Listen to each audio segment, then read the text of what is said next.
दोस्तों, इस वीडियो को बनाने में मेरी 5 घंटों की मेहनत लगी है। आपका सिर्फ एक लाइक और एक सब्सक्राइब हमारे लिए बहुत मायने रखता है। धन्यवाद। क्या आपने कभी सोचा है कि साल 2050 में भारत कैसा दिखाई देगा? क्या हमारी दुनिया आज जैसी होगी या फिर पूरी तरह बदल चुकी होगी? सोचिए, एक ऐसा भारत जहां सड़क पर चलने वाली गाड़ियां हवा में उड़ रही हो, जहां इंसानों के साथ रोबोट काम कर रहे हो, जहां स्कूलों में किताबों की जगह 3 होलोग्राम पढ़ा रहे हो और जहां एआई यानी आर्टिफिशियल इंटेलिजेंस इंसानों की जिंदगी का सबसे बड़ा हिस्सा बन चुका हो। साल 2050 का भारत शायद आज की दुनिया से बिल्कुल अलग होगा। भारत तेजी से टेक्नोलॉजी की तरफ बढ़ रहा है।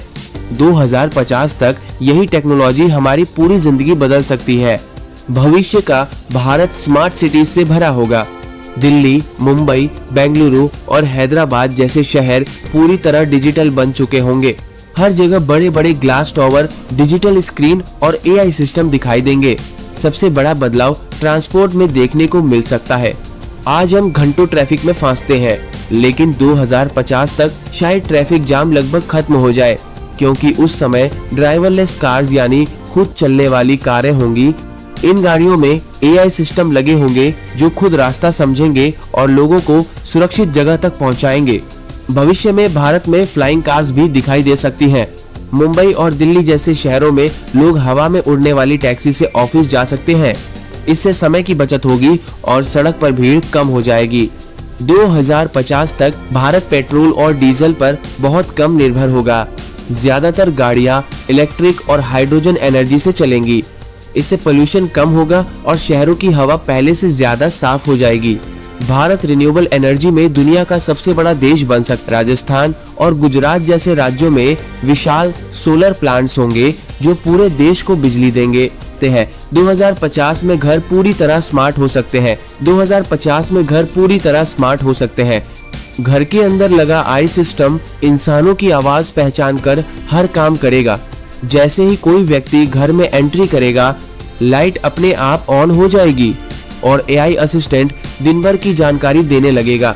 मोबाइल फोन की जगह स्मार्ट ग्लासेस और होलोग्राम डिवाइसेस ले सकते हैं। लोग हवा में दिखाई देने वाली स्क्रीन पर काम करेंगे। भविष्य में रोबोट्स इंसानों की जिंदगी का बड़ा हिस्सा बन जाएंगे।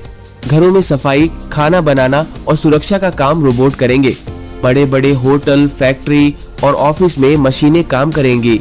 भारत का इंटरनेट भी बहुत तेज हो जाएगा, शायद 10 या उससे भी ज्यादा स्पीड आ जाए। सबसे खास बात यह होगी कि हाई टेक सुविधाएं सिर्फ शहरों तक सीमित नहीं रहेंगी, गांव भी पूरी तरह डिजिटल बन सकते हैं। भारत की खेती में सबसे बड़ा बदलाव देखने को मिल सकता है। एआई ड्रोन खेतों की निगरानी करेंगे। ये ड्रोन बताएंगे कि कहां पानी की जरूरत है और कौन सी फसल खराब हो रही है। फसल काटने और बीज बोने का काम भी मशीनें कर सकती हैं। इससे किसानों की मेहनत कम होगी और उत्पादन ज्यादा होगा। 2050 तक शिक्षा व्यवस्था भी पूरी तरह बदल जाएगी। स्कूलों में भारी बैग और किताबें कम हो जाएंगी। बच्चे वर्चुअल रियलिटी और होलोग्राम टेक्नोलॉजी से पढ़ाई करेंगे। अगर किसी बच्चे को इतिहास पढ़ना होगा तो वो वीआर ग्लास पहनकर पुराने समय का अनुभव कर सकेगा। एआई टीचर्स हर छात्र की कमजोरी समझकर उसी हिसाब से पढ़ाई कराएंगे। भविष्य में अस्पताल भी पूरी तरह बदल सकते हैं। आई आधारित मशीनें कुछ सेकंड में बीमारी पकड़ लेंगी। कई ऑपरेशन रोबोट डॉक्टर्स करेंगे। लोगों की हेल्थ रिपोर्ट हमेशा स्मार्ट वॉच और बॉडी सेंसर से जुड़ी रहेगी। भारत की सेना भी बहुत हाई टेक बन सकती है। सीमा पर एआई ड्रोन और रोबोट सोल्जर्स तैनात हो सकते हैं। ऐसा 3 भारत साइबर सिक्योरिटी इसरो 2050 तक दुनिया की सबसे बड़ी स्पेस एजेंसीज में शामिल हो सकती है। भारत चांद पर अपना रिसर्च सेंटर बना सकता है। मंगल ग्रह पर भारतीय वैज्ञानिक काम कर सकते हैं। 2050 तक भारत की इकोनॉमी भी बहुत मजबूत हो सकती है। इन्वेस्टर के साथ भारत दुनिया की टॉप इकोनॉमीज में शामिल हो सकता है। लेकिन भविष्य सिर्फ अच्छा ही नहीं होगा। टेक्नोलॉजी के साथ कुछ खतरे भी आएंगे। साइबर क्राइम और हैकिंग बड़ा खतरा बन सकते हैं। अगर मशीनें इंसानों की जगह ज्यादा काम करेंगी तो कई नौकरियां खत्म भी हो सकती हैं। इसीलिए भविष्य में लोगों को नई स्किल्स सीखनी होंगी। कोडिंग, एआई और टेक्नोलॉजी की जानकारी सबसे जरूरी बन जाएगी। 2050 का भारत सिर्फ टेक्नोलॉजी से नहीं बदलेगा, लीजिए, बल्कि लोगों की जिंदगी पूरी तरह बदल जाएगी। अगर भारत सही दिशा में आगे बढ़ता रहा तो 2050 तक भारत दुनिया का सबसे स्मार्ट, पावरफुल और डेवलप्ड देश बन सकता है।